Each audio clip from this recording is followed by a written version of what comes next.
Assalamualaikum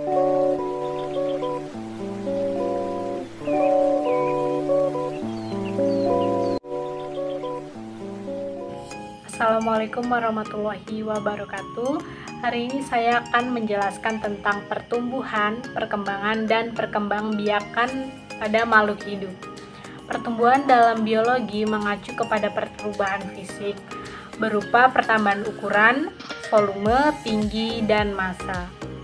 Ini terjadi karena selama dalam masa pertumbuhan, sel-sel di dalam tubuh kita atau tubuh makhluk hidup bertambah banyak. Alhasil, jaringan-jaringan dan organ-organ di dalam tubuh makhluk hidup pun ikut berubah menjadi besar. Selanjutnya ada pertumbuhan dan perkembangan hewan.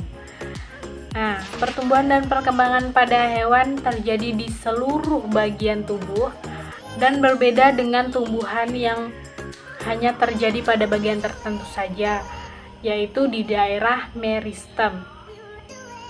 Pertumbuhan dan perkembangan tumbuhan. Aktivitas jaringan meristem yang terletak di ujung batang atau akar menghasilkan pola pertumbuhan yang berbeda bila dibandingkan dengan jaringan meristem di kambium. Oleh karena itu, pertumbuhan pada tumbuhan dapat dibedakan menjadi dua macam, yaitu pertumbuhan primer dan pertumbuhan sekunder. Selanjutnya yaitu faktor yang mempengaruhi pertumbuhan dan perkembangan. Pertumbuhan dan perkembangan makhluk hidup itu memiliki dua faktor, yaitu faktor internal, faktor dari dalam, dan faktor eksternal, faktor dari luar.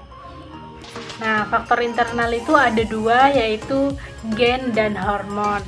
Gen memiliki peranan dalam pertumbuhan kita sebesar 60% sampai 80%.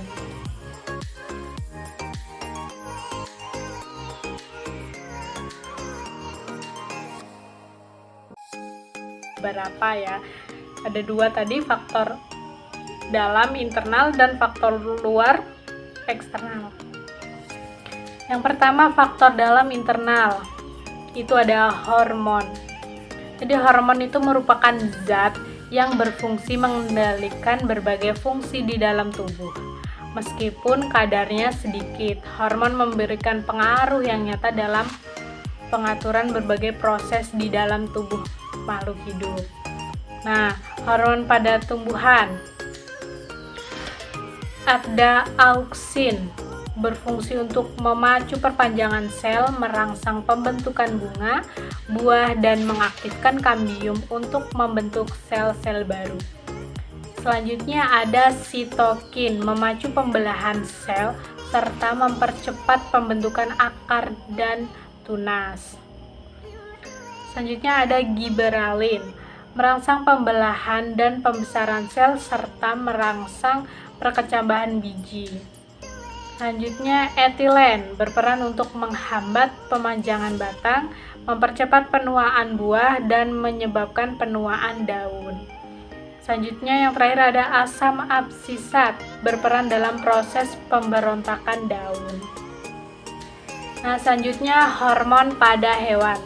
Hormon pada hewan itu adalah tiroksin, berfungsi mengendalikan pertumbuhan hewan. Pada katak, hormon ini merangsang dimulainya proses metamorfosis. Selanjutnya, hormon pada manusia. Beberapa hormon pertumbuhan pada manusia antara lain hormon tiroksin. Dihasilkan oleh kelenjar gondok atau tiroid. Ia akan mempengaruhi pertumbuhan, perkembangan, dan metabolisme karbohidrat dalam tubuh manusia. Nah, selanjutnya faktor yang kedua adalah gen. Gen sebagai substansi atau pembawa sifat yang diturunkan dari induk.